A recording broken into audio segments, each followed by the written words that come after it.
Hey all, it's Alma with the Cat's Pajamas, and today I want to show you how to assemble our Bendy Portrait Card. Now this card is designed to fit into an A2 envie. Not only do we provide the card base for you to add your own embellishments and stamps, but we provide you with an A2 envie file that you can cut out on any electronic cutting machine like a Cricut, Silhouette, or Scanncut.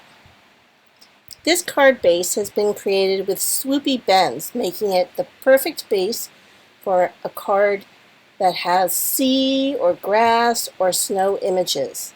It has a base and two mats that you can use or not use. I'm going to show you how to assemble the card using both mats. Now the first thing you do is to cut out all the pieces that you wish to use in the card. So I've cut out the base, and I want to use both mats, so I'm cutting them both out, and the card arms that form the swoopy bends. Now you'll notice that the mats and the base all have a slot on the right side. You can choose to flip this, just make sure that the front two smaller arms are flipped as well. I also like to have a pair of scissors and adhesive. I like glue for this project, and something to burnish the folds with. I'm using my handy dandy wallpaper roller for this. Now the first thing to do is to fold along the score lines and burnish for a nice crease.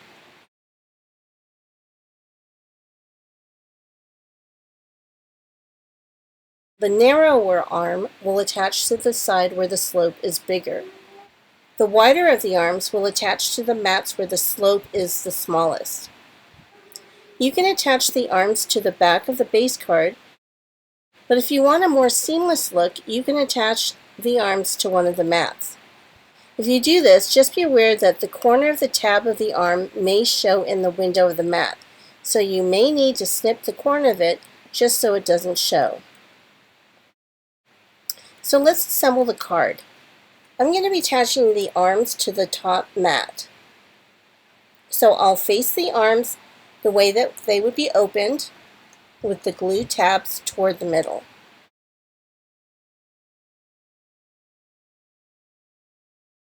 Place the glue on the tabs and line up the edge of the top mat to the crease of the arm. Fold the arm over and quickly line up the bottom edges. Do the same with the other arm. Open the arms and snip off any excess flap showing through the window. I like to snip all the way to the crease and then snip down.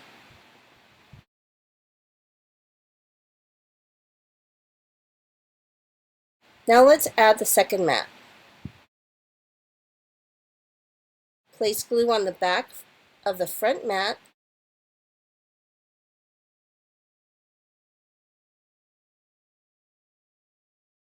and line up the slots and the window frames.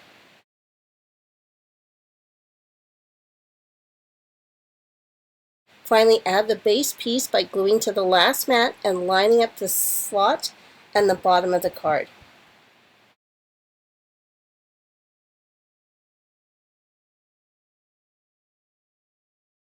And if you need to, use a craft knife to clear any clogged slots. The slots will make it easy and apparent what tab goes where. Now, you just add all your stamps and embellishments, and when you're ready to put the card in the envie, simply remove the tabs from the slots so that the card lies flat enough to insert into the envelope. And that's it. Have fun decorating your Portrait Bendy card.